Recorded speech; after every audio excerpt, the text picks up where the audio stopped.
Molweni, sanibona. Good day, fam. Welcome to Takeover Friday, where we are going to be joined by various experts from all industries. Hopefully, they will also would have been alumnus from the institution. Today, as we kickstart our Takeover Fridays, we will be joined by Spitch, Nzawumbi. So let's wait until we have a sufficient number before we can invite our guests for today. So we will wait.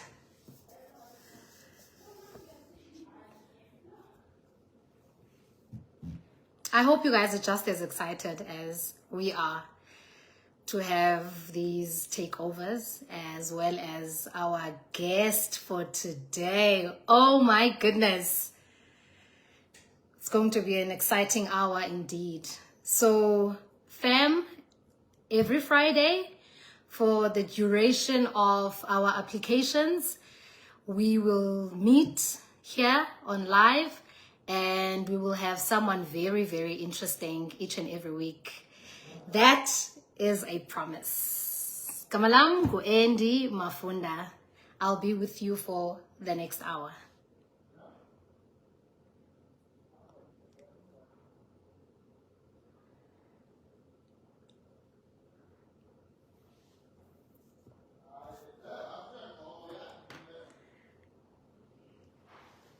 We see our viewers are tuning in, which is absolutely awesome. I hope you're all looking forward to our conversation with Spitch. I mean, we all know him, right? He's an exciting gentleman. I think most of us would have known him from his days at SABC. I'm excited for him. He's currently in Dubai. So he's one of us, which is even more exciting. So yeah, let's wait for 12 o'clock. He's joining us at 12 o'clock.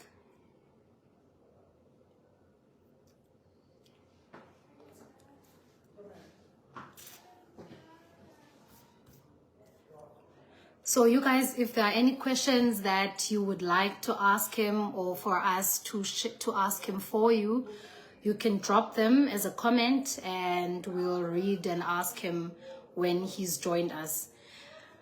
But if possible, if you could just wait for us to, you know, welcome him, let him talk a little bit about himself, and then we can start asking him questions. That would be fantastic. It's an interactive session, guys. It's not an interview.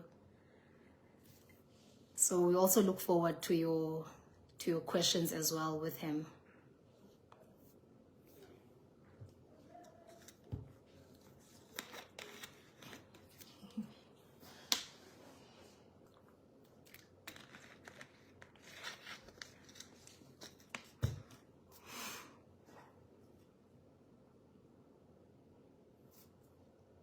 Four more minutes to go, guys. I hope you're drafting those questions.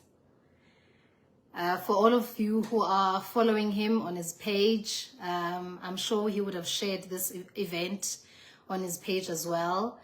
You may look with page and see if there's anything of interest that you would like for us to ask him for you.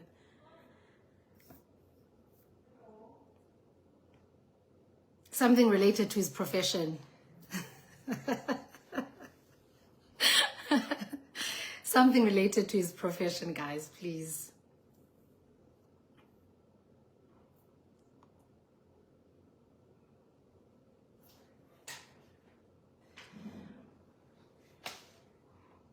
Twin.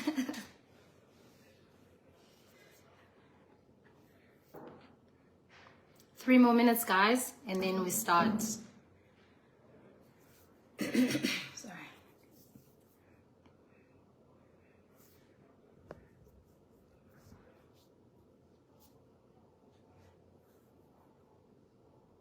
Plus, guys, we can ask in any language. We can ask in English. We can ask in isiXhosa. Please don't ask in Chivenda. As much as I love that language, I don't understand it.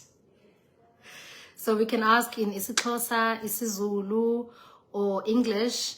It's perfectly acceptable. We'll be able to ask those questions for you on your behalf. Okay, 2 more minutes to go, guys.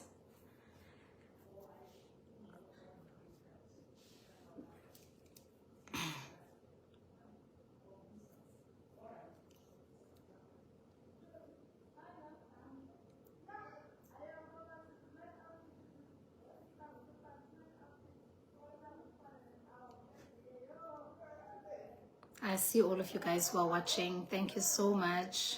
Much appreciated. Hello Mihle, hello Okuhle, hello Achwaitile, Mandilake, Aliziwe, Gift. Guys, I can't see all of you. Slindile, Kamane, hello. Thank you for joining, guys. Hi Zipo. Hi Nsikatyanji.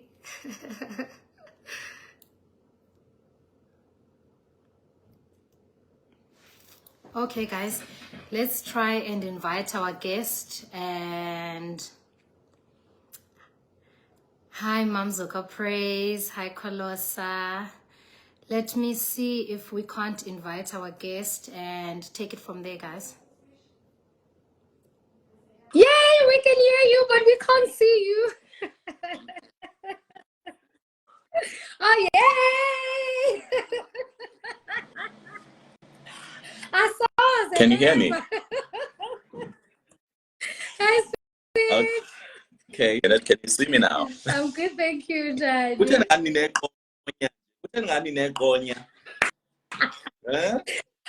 Dubai, definitely.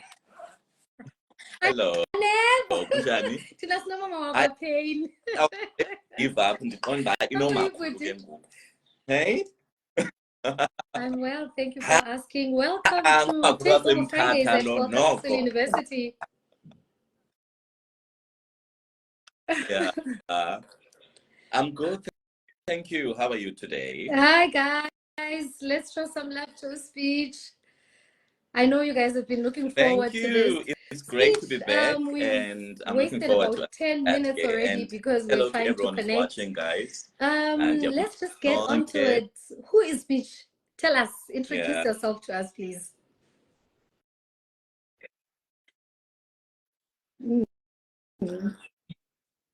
Yeah.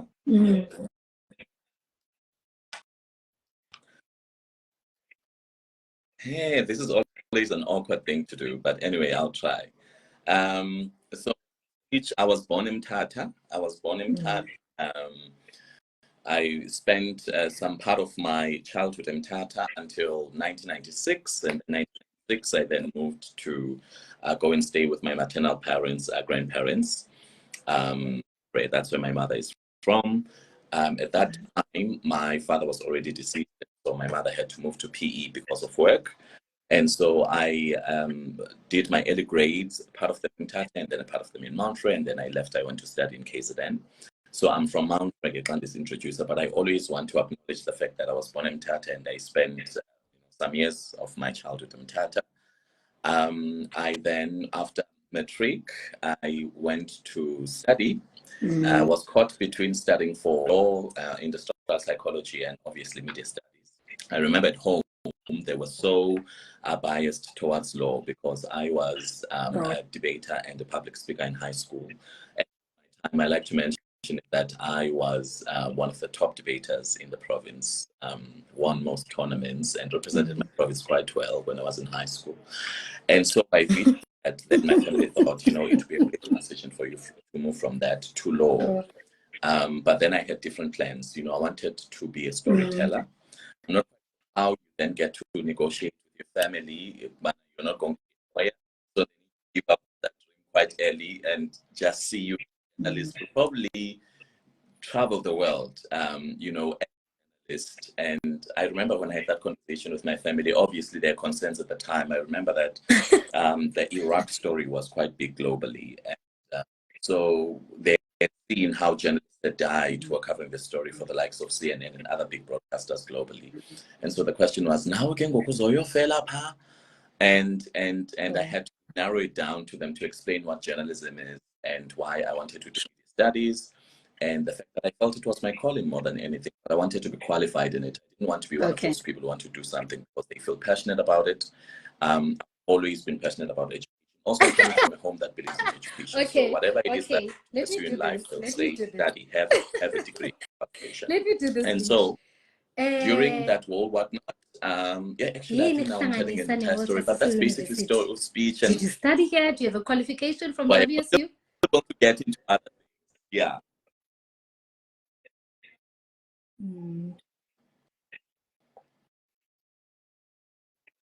So,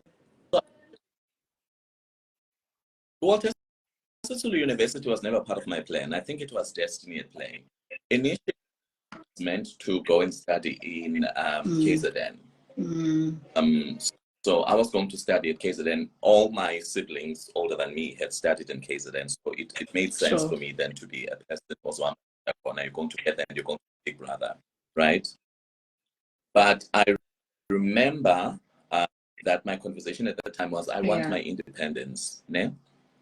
And for journalism, Rhodes University at the time was the place, journalists that studied at Rhodes University were quite good candidates and you'd get good placement in the industry.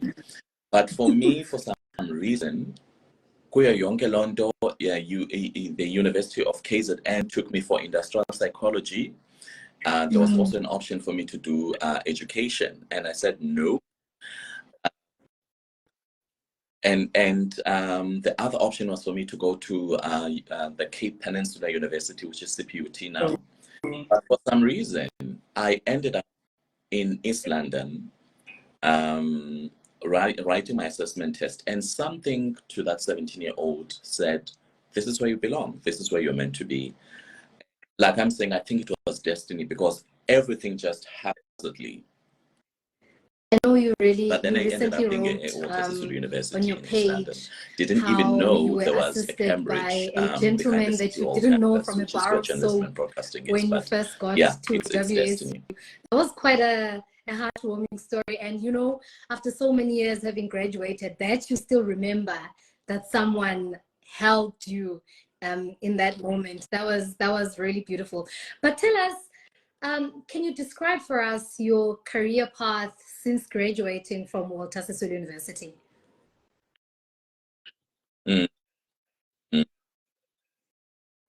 Yeah.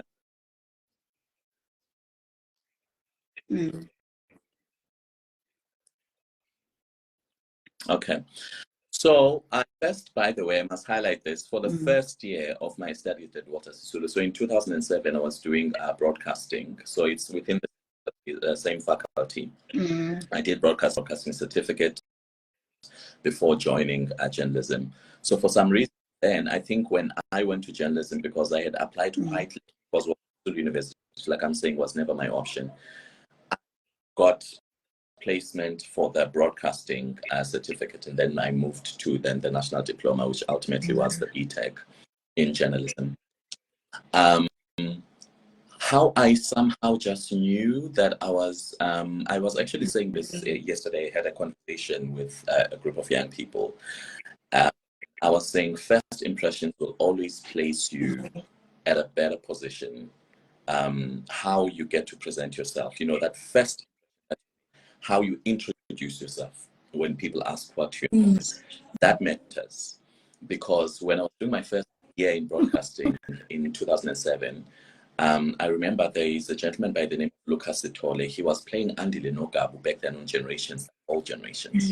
I always say it was still Generations. And so he came, he was one of the guests. We used to have a lot of public figures who would come and, just encourage us, tell us about the industry we wanted to go into. I remember when we were doing a round of introductions, I don't know what it is that I said or how I said it when I was introducing myself, but the following day he called, he said, I called the campus administration saying there's a young man by the name, I remember his name, forgot his surname, yesterday. There was something, I've got an ad campaign that we're doing with Mick Bank, and we're looking for voice. I think his voice would fit. So Mick Bank, before Mick Bank was bought by ABSA, that's when I had my radio campaign and ad playing live on radio. It's simply like that. And I think from the course of my studies, I always had these opportunities that was that your first affirming job? me that you're on the right path. Okay. You're on the right. Okay. So I graduated for my diploma in 2010. I went to work in Johannesburg for IT Web, which is an online.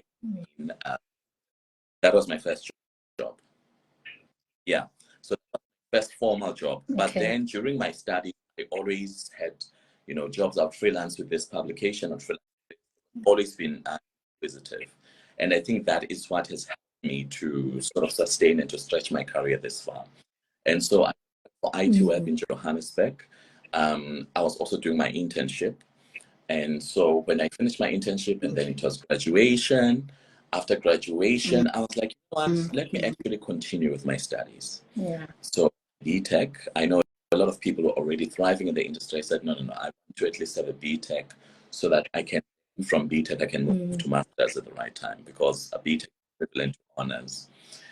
And so after I finished my BTech, actually during, I think I had just submitted my mini dissertation, my research paper. I then called from Cape Town. An opportunity also found me. My uncle called me, said, I see in Parliament they are looking for a communications officer. I'm not quite sure the experience, but you know what, apply. Here are the details. And so I applied for that opportunity. I went to Cape Town, went to Parliament first time. I was 22 at the time. And then I got to be interviewed. Something in me, so I'm a person who speaks life. I declare things, I'm a believer of that. So as I was definitely I was the youngest amongst all people who had been interviewed. They should not have Definitely given you the the least chance. experienced, but I think I was the most confident. And I remember I said when I walked in, you know what? Interview, I will make it so difficult. They should have never given me that chance. And so I did the interview. I left, it was around the Easter period. I went back to East London. And a week later, I got an email. We regret to inform you. Okay, we took a candidate more experienced. I wrote an email. Again, another lesson I always share with, job seekers. Always, if the correspondence allows you to reply and be grateful for the opportunity that you got. Because what I did, I wrote back an email and I said, thank you very much for alerting me. I'll still remain as, a job seeker. Should there be an opportunity in the near future, please consider me.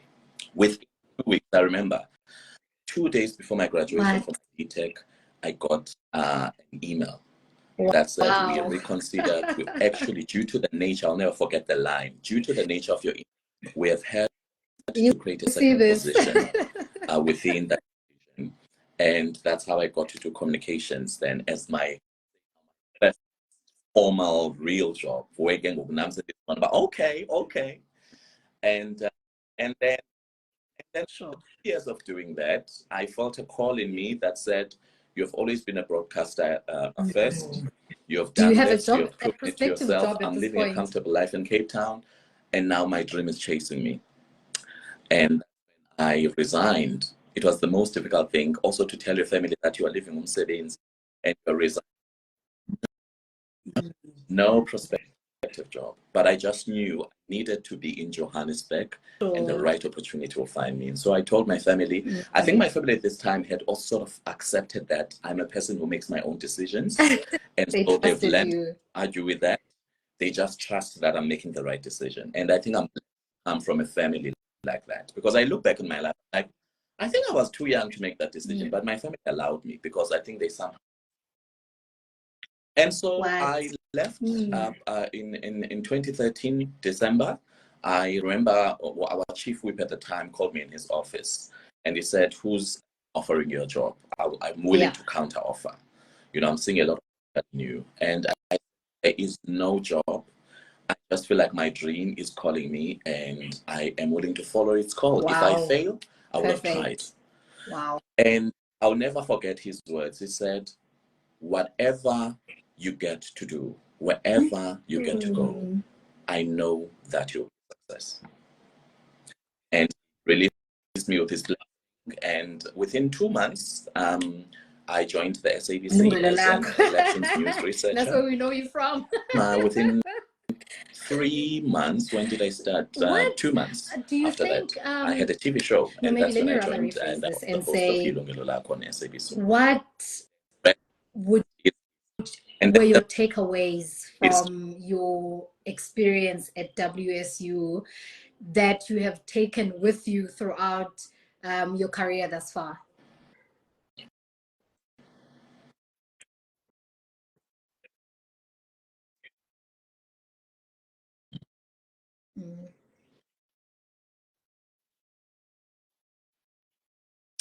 I think what we were at the time, and I will speak for the class of 2009, 2010, what we were a group of young people who were coming from different walks of life. And if you're open to learning, and I think number one skill that you learn in journalism is to listen more than talking. When you listen more, and I know people think I talk a lot, I listen quite a lot, because when you listen, you get to hear things that people don't even vocalize. You know, you get the language, you get to hear other things. When you listen to the tone, tonality will tell you quite a lot. And so during that time, we were at the 2010 World Cup was coming, and it was an exciting time in South Africa. Yeah, and I don't know what Philip was coming with, but it felt like South Africa was this one time going to be the melting pot of all nationalities, and anyone could have been anyone. And so the drive of these people, abanye basuka eMdantsane, others are from the former Transkei, others are from affluent parts of the province, others are from rich, others went to the best schools in town. There was just something about, I think, that vibe and that the young people that were hungry for more, were hungry to explore, and sort of diversify our potential and what felt inside that we could offer in the journalism industry. But mostly importantly, I would say what kept me grounded in East London at the time was having a community. It's important to have a community of like-minded people when you have a vision to get somewhere. And I think even in the institution, Walter Sisulu, especially the journalism campus, I will talk about our campus, they capacitated, I think were so, the likes of Dr. Wyman at the time, Dr. Alan Wyman, Sharon Cumming, Jerry Gerber, Phil from broadcasting, you name them, Peter Gladwin, all the that we had at the time, they didn't prepare us to just study and pass for exams. They literally equipped us to position ourselves efficiently in a world that would see us as competitors, not see us less because we're coming from Walter Sisulu University. So I remember the good journalism. There used to be Highway Africa, which I got to be a part of in 2009. Highway Africa was basically, I would say, a federation or a gathering of journalism students from all institutions in South Africa, and we got together and to experience and to see and to discourse and talk about top stories and leading stories and big conversations. Those platforms that were created by the institution prepared us for a world that we're going to have to be competent in. And remember, when we were doing our internship, one of the students who were doing our internship was coming from Rhodes University. It is only natural for you to sort of look at yourself and feel less and think, I probably know less and they know more. Lo and behold, when we were doing practicals and doing work, she was so surprised that we knew a lot of things because we were coming from a university of technology. There was more practical than theory. We knew to use editing suits. We knew how to do a lot of things, and we're quite ahead.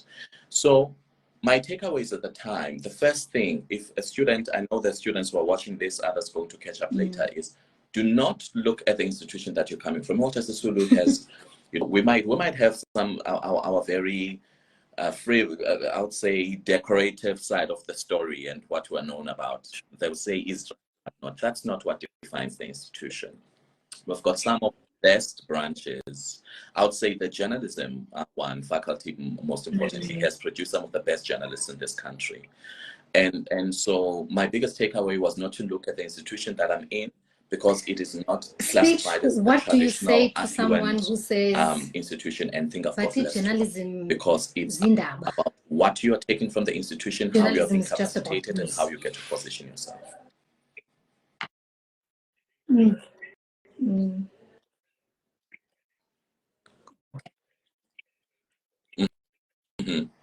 No, sure. The thing, journalism is not about the news, just about the news. Journalism is storytelling. What you get to be equipped for is storytelling. Storytelling is not for everyone. Because people think storytelling, not everyone can write about gossip. Extremely offended as a qualified journalist when I see the sort of gossip bloggers now themselves as journalists. I'll be like, that's not them. You can write about, the biggest scandal in town and write it and make it the juiciest. But I think the role of journalism in South Africa or in any society is important. This is why we then advocate for free press.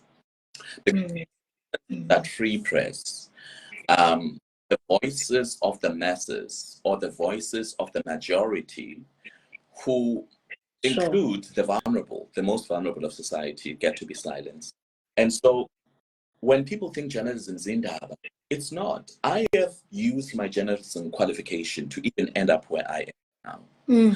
Because in the midst of storytelling, I mean, you can be as creative, whether you look at marketing, I mean, I'm practicing marketing executive now. Marketing is storytelling.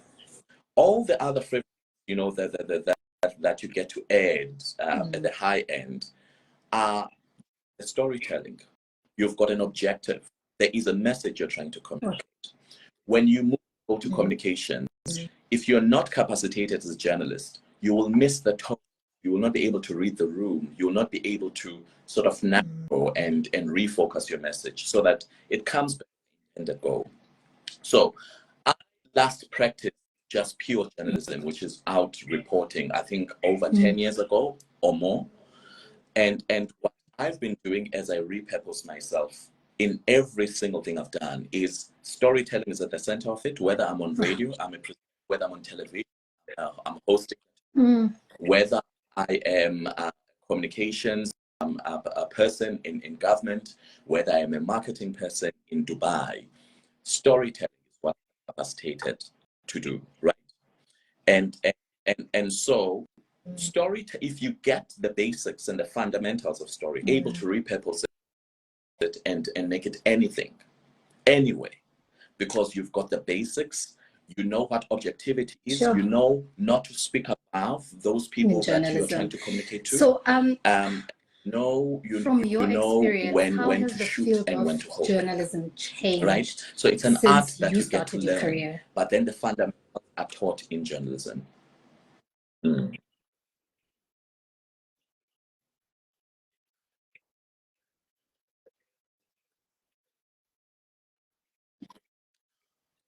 Oh, that's an interesting conversation.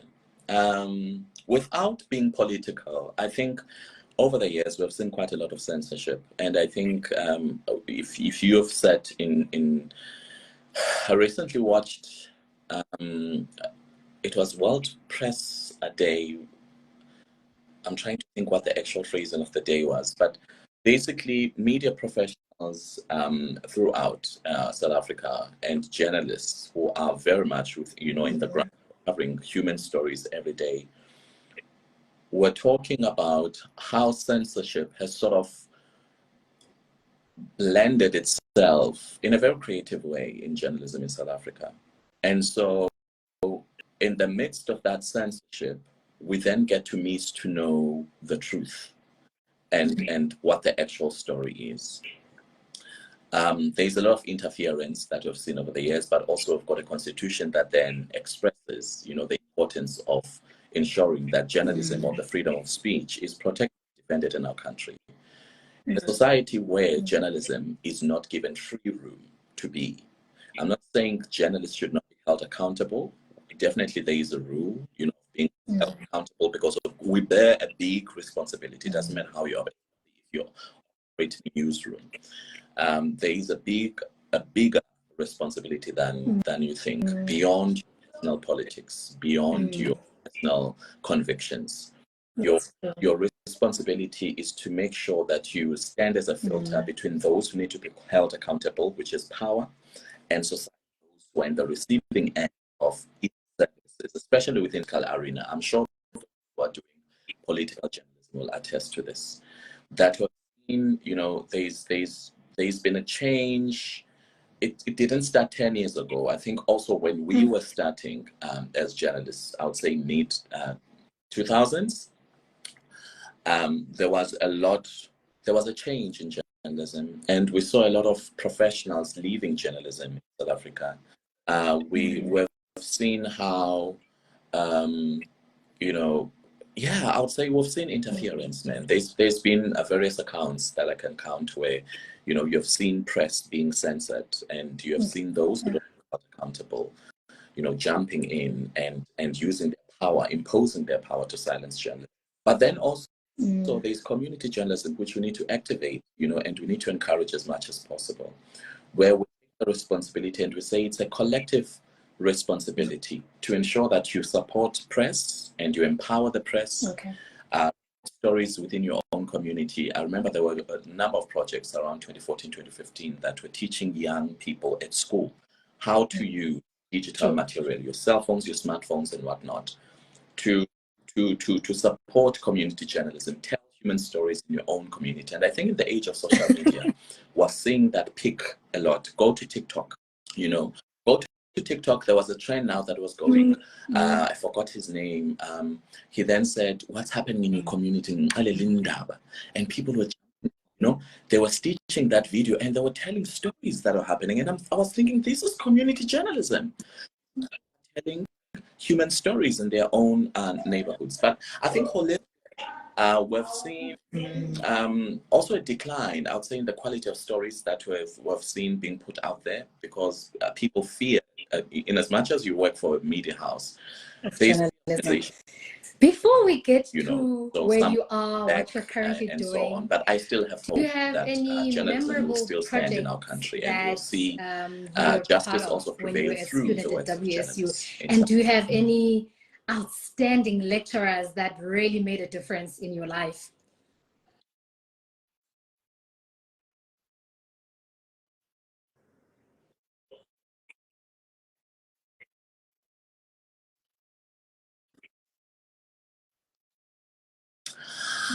Oh, I did. So also we were a group. Oh yes, I need to mention this. So we had a radio station. I'm quite sure whether it's still active. WSUCR. It was from. I remember when I got to the institution, the facilities were there, but there was no technical connection. And so a group of young people who said, "We've got a radio station here. We're going to use it." And that's where I always tell people, that's why I started my broadcasting career, because other people left because it's a Friday, to go erase or go home. I was one of those people who stayed around and would record my shows, would broadcast to fish in a beachfront because nobody was listening. But then we actually revived. I'll be so proud to say we revived, and we were part of the group that actually assisted in setting up the media hub that is in the journalism faculty right now, wherein you find training facilities for the press, for printers, for those who are going to work in print, radio and television as well. But then also I need to highlight Highway Africa. I think there was a lot of activism that came out of the likes of Highway Africa in 2009 that I got to be selected to be a part of. And one time there was a big strike, one of those student strikes in Potsdam. I'll never forget this. So we decided, let's go cover, as creative journalism students, let's go cover this.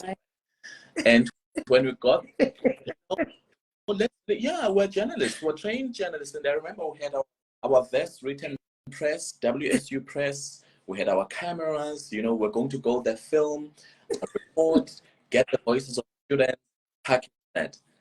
Lo and behold, did we not get there? And there were obviously intersections between PASMA and SASCO at the time. The PASMA letters and the group, the leadership said, "Now, whistleblowers are here." And we're like, what's happening? The entire meeting, before we knew it, chairs were flying. Because we were chased out of Potsdam with our big material. We were stopping quantums. And you know what? The guy who actually was Quantum, and we jumped in. We said, "Drive, drive, drive." Yes, you were right but at the I heart look of back, it. even though we're so traumatized, the ladies were crying. It was a lot. But we got to campus and said, if we want to do this, this is the real thing. It's not glamorous. We were in but I got to be part of that project and putting together. I'm sure some of the lecturers that I can mention, Mark, I forgot Mark's surname, my goodness.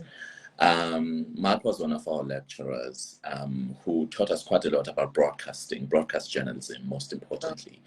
I need to mention Hester Dorbert, who is now retired, reached out to me on LinkedIn. And she said, she was singing my praise and saying, she's so proud of how far I've come. And she's Dr. Alan Wyman, like I said, who taught us a lot of political science, and the art of journalism and so on, and storytelling. Dr. Phil Schneider, Peter Gladwin, the late Peter Gladwin. I can go on and on, I think Spitch, you are currently in Dubai. In that campus at that time. Do we not just envy you? Played a very special role in ensuring that we're well equipped and we're well capacitated to be the people that we are today. Yes. Share with us, please, how it's good your that it's envy. Qualification, just make sure it doesn't your career in journalism has brought you to where you currently are and your current role. Like, what's the link?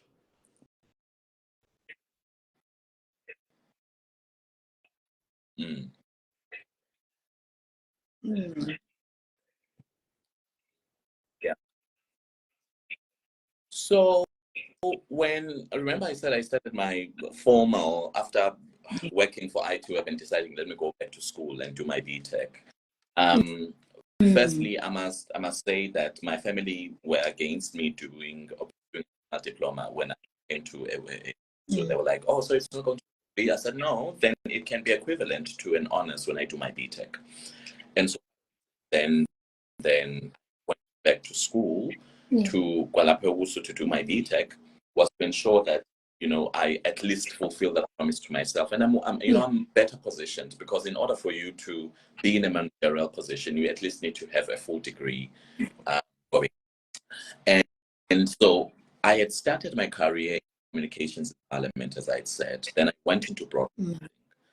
I spent a number of years in broadcasting. I mean, from television to radio to producing, done it all. And so came the year when I turned 30. I need to have conversations with myself. I think I say 30 is a turning point. I was like, look, I've built this beautiful career of myself. And by the way, when I was turning 30, I was in the peak of my broadcasting career. I was hosting lunchtime on Mhlobo and NFM with Chikilanga. And I had just been nominated actually for the very first person to be nominated in the station for a DSTV NVCA award for favorite radio. And so that was a milestone to me. I thought, wow, this is a big deal. But then it was an important time for me to have a conversation with myself. Do I continue to stay because I'm at my peak, or do I come now because I've built a beautiful profile for myself and go to a new challenge?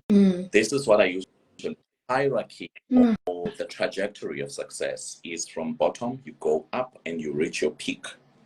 From your peak, either you sustain it or it goes down. That's how it is, right?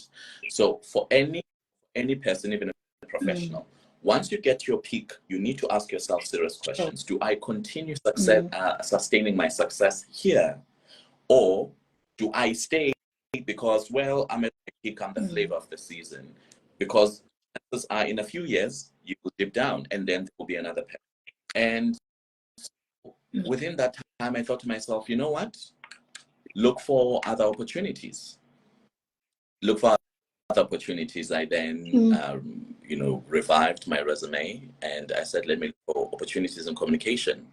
I made a couple of calls, sent again. I always say to people, your network is your net worth. In journalism, one of the things I was taught was we used to call it the black book at the time. So obviously it was for when you're going to cover a story, you need to make sure that you know a person in the traffic department, you know somebody, who's a police officer, you know somebody who works at a clinic.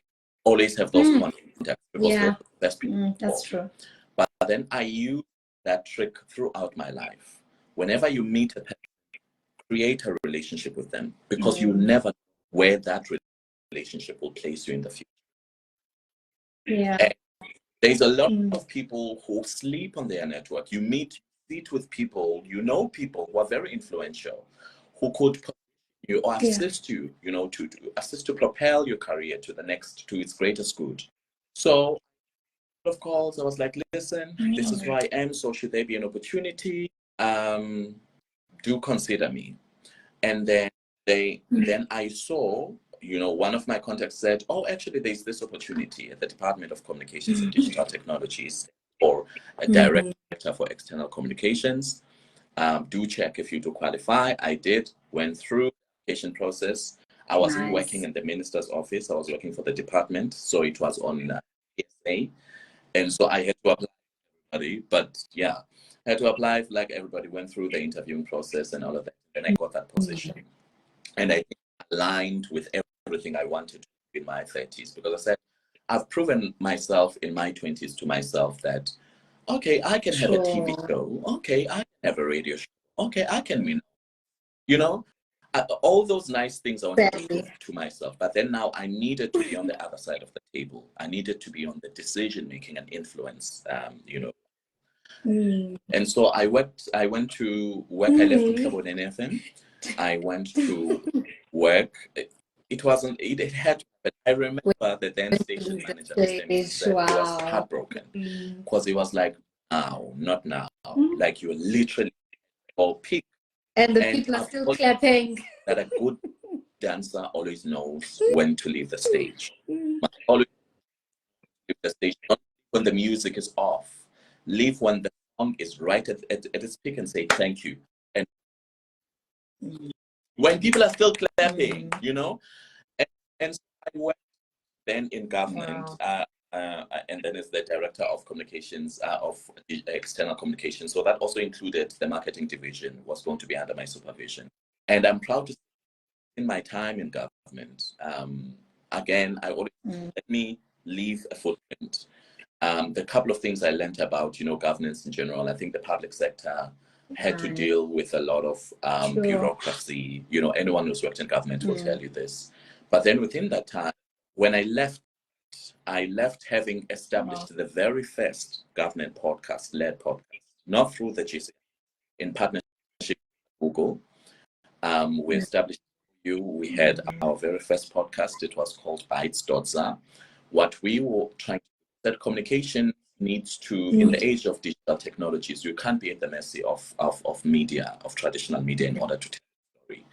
So with it, we set it up with my team. Also, I said I need to recruit a team of young people. So we had graphics, we had, digital specialists. I literally put together a team of young people who assisted the vision to come to.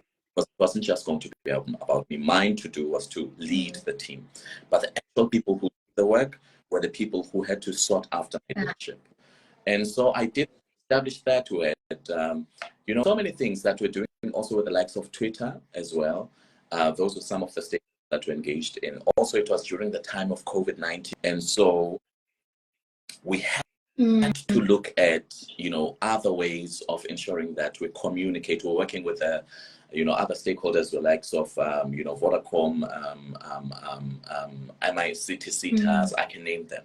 So I then got to meet a lot of people. And then I think I fell in love with, again, storytelling, but in the form of communications and marketing.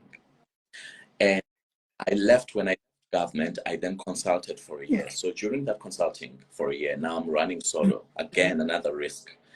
I took a risk. Said, listen, I've made enough connections and networks. Let me run for a year. Also, it was around the time that I was also running my own business, Nastandi. And so I felt I needed to give it more time, and then I can consult in marketing. And so during that time, meeting a number of clients, one client said, look, there's this opportunity.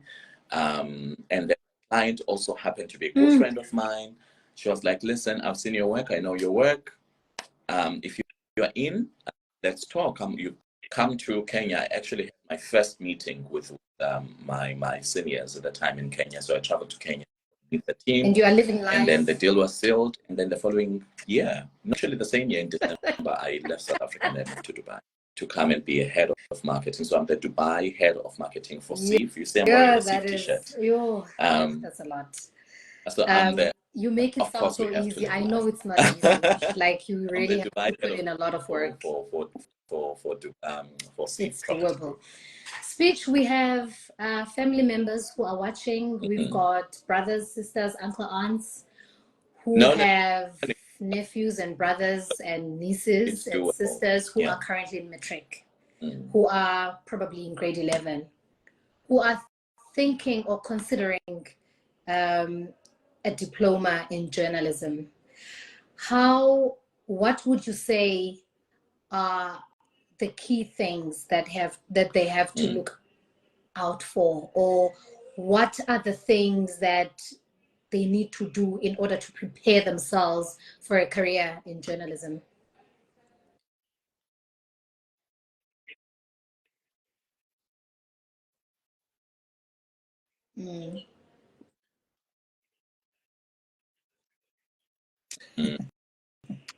I think the most important thing is get into it because you love it and you're passionate about it, not for fame.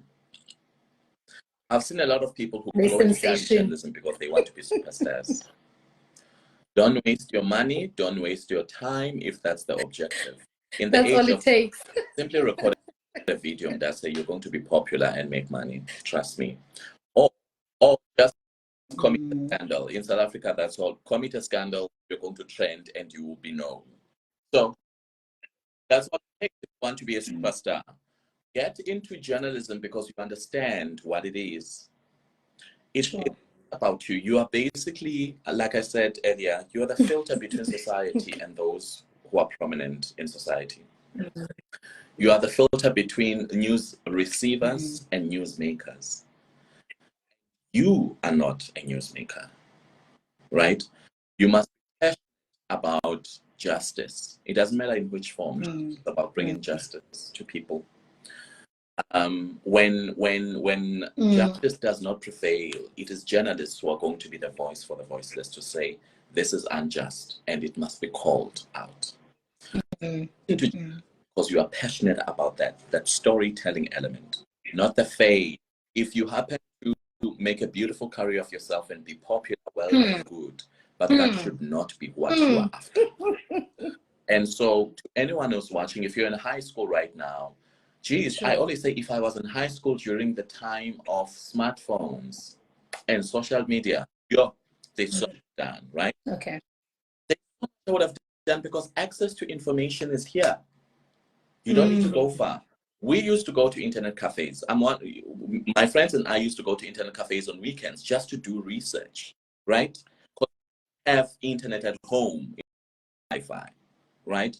So if you're in high school, right, make sure that you start activating that passion and that which you want to do. The most I could have done, or that I did during my time, was to make sure that I'm a part of the society at school, society, and the public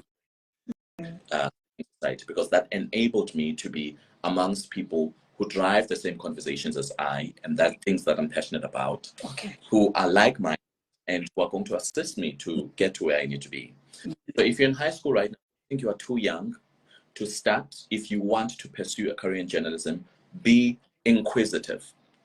Be inquisitive. Always ask questions. Always wonder what's happening. Listen more when you're taking a taxi to school or when you are at home. I know about Badala usually says, but that's where you get to hear what's happening in the community. Ask people, see what role you can play to assist those stories and those voices to be heard. If you're studying journalism now, also find your niche. Find what it is that works for you. And how use your God-given talents to enhance that which you feel you need to deliver to society as a journalist. So I can give you those for now. Your qualification in journalism has done for you. Have you had any challenges that you would be able to share with us, just so that our prospective students understand that it's not always a bed of roses?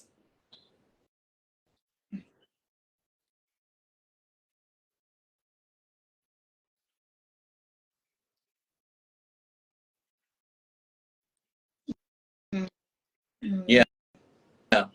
Like I said, you are coming, unfortunately, from an institution that, prospects, we can only do so much, but you can't really influence all optics out there. Yeah. There is a general assumption that, by virtue of you coming from Walter University, that perhaps you know less, or, when it comes to, we need to say it, it's up there. Yeah, Wusu, Wusu.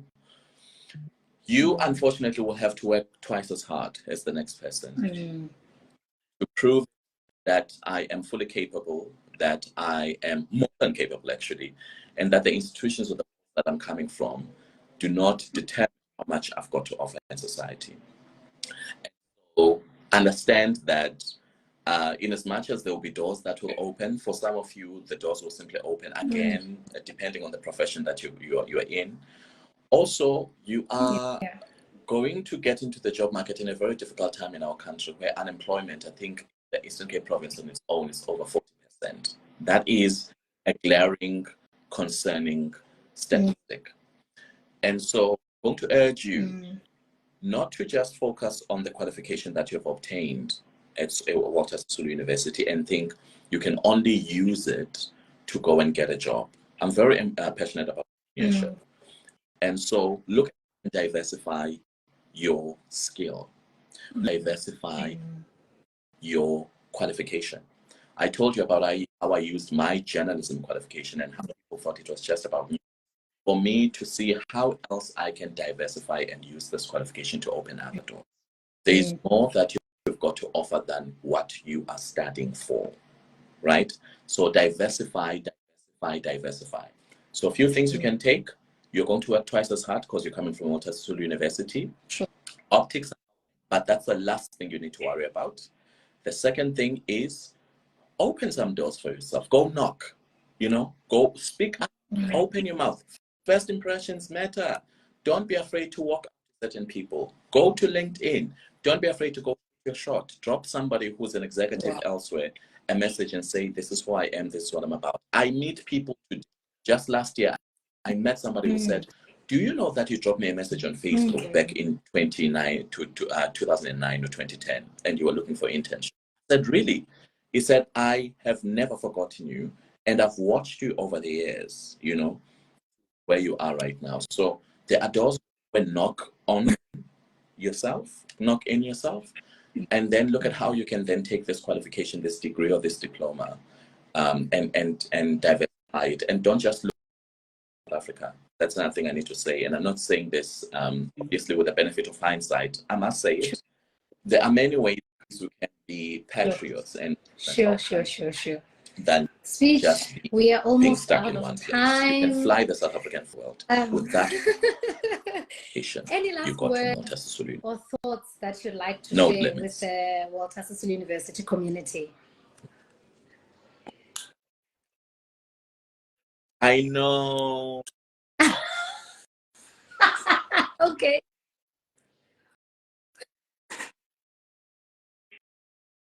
Walter Sisulu community, firstly, get your qualification and bounce out, please. We need space for. So make it quick, make it snappy. Thank you. The world is waiting for you. But I think I want to say this, knowing the demographics of our institution, the majority of learners or students that we have are coming from disadvantaged backgrounds, right? And so a big word of encouragement to them, first to know that where you're coming from, and this is my mantra because I've seen it happen in my life. The child who was born in the Transkei was coming from Mountray, not the most glamorous of towns in the Eastern Cape, has managed to make it this far and still continues to push for more in life. So believe in the magic that you have inside of you, and do not look at your surroundings and where you are or where you come from. You're coming from a home of parents who are not literate, Some of the learners, the students you have there will be the first in their families to obtain a qualification, a formal qualification. So always understand that a number of you who are being the first in your families, you are basically called to change the trajectory of your families. And so it's not going to be easy. Push nonetheless. You know what, Spitch, just on that note, before we sign the world, out, when they say the world is your you oyster, have made I want to say the world a is living out of Isicles. And so keep going. And I know you proudly talk about it.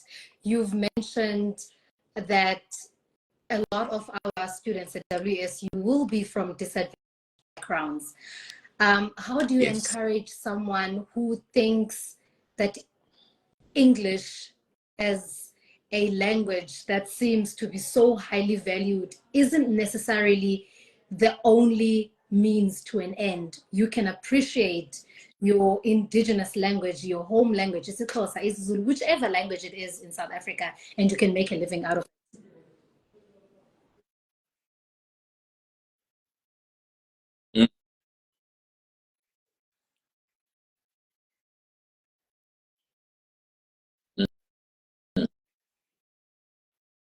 I'll tell you now, Africa, it doesn't matter where you go in the world, there are just conversations about Africa. There's curiosity in our culture, about our culture and our heritage. And one of those things, and I'll say this, being in Dubai, a city that's a melting pot of over 114. People are curious to know there's just something about ubuXhosa, not just ubuXhosa, ubuntu singabantu. And I've traveled. I've gone to, places that are known to be touristry and whatnot. There is just something we have as abantu abamnyama that you don't find anywhere else, right? Sure. And so that also comes with our heritage and our language. Embrace isiXhosa. I learned to and now nobody high school when you get home, and the reason for that is there are values that come with isintu sethu. I always talk about preservation of languages zethu and the culture, and the importance of ensuring that this generation finds or sees the importance into ukubaluleka kokugcinwa kwelwimi isintu sethu. In the age of artificial intelligence, AI, and digital technologies, there are so many opportunities that will come in the future. It's about need language specialists, African language specialists. Because do you know what? Right now, the education system, and I think just society in general, is still obsessed with Westernism. Ne? 10, 15, 20, 30, 40 years, the African languages will be a serious problem. These 12 official languages we have in South Africa will be a myth or a thing of the past.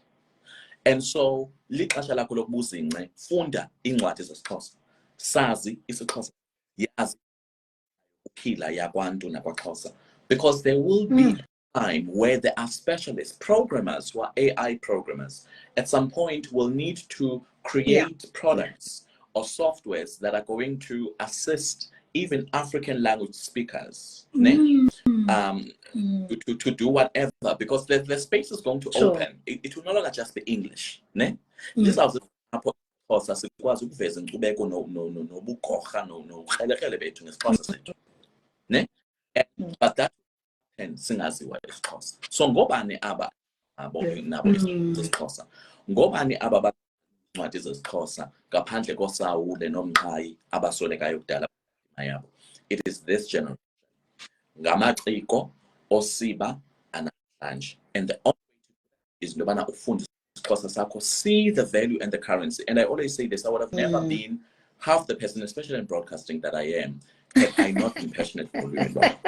Ingcango ezininzi zivuleke because uthe umuntu yemani isiXhosa sakho sinento nali thuba khawungena usibonakalise. So see, laa nto kuthiwa isiXhosa sizawumenzelani, nanku Spitch Nzawumbi sindenze. So siyabuthanda ubulungu, so it is time for us basibuyele embo sizincenga lwimi zethu, siyibone ivalue necurrency kwelwimi zethu. Who's going to invest kwelwimi zethu? Ikwasithi aba esawufaka imali sityale kuba iilwimi zethu ziphuhle, zingaphuhle eMzantsi Afrika, izwe jikelele. Sure.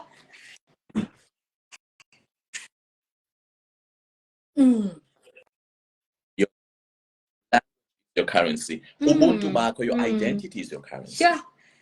Fam, we can study the same thing, but we can talk to you until the cows come home. We thank you so much for your time. We thank you so much for your invaluable contribution. Kulo live way to Ewusu. I want to believe we are season applications. And so these interactions will assist someone who's considering a qualification at WSU to see that no, there's actually life at WSU. We've seen the likes of Spitch. They will reference you, for example, that it's not all doom and gloom. We know that journalism is journalism. There's sensational journalism, for that matter, where for you to actually know the real gist of a place, sometimes it means you need to visit that place, So we really thank you for your time. We thank you. We know you're busy. So we know you're busy. So we know that not only is language your currency, we also know that time is also a currency, So we thank you so much. And from our Walter Sisulu University family to you, we are saying to infinity and beyond. Thank you very much. Yeah. Thank you.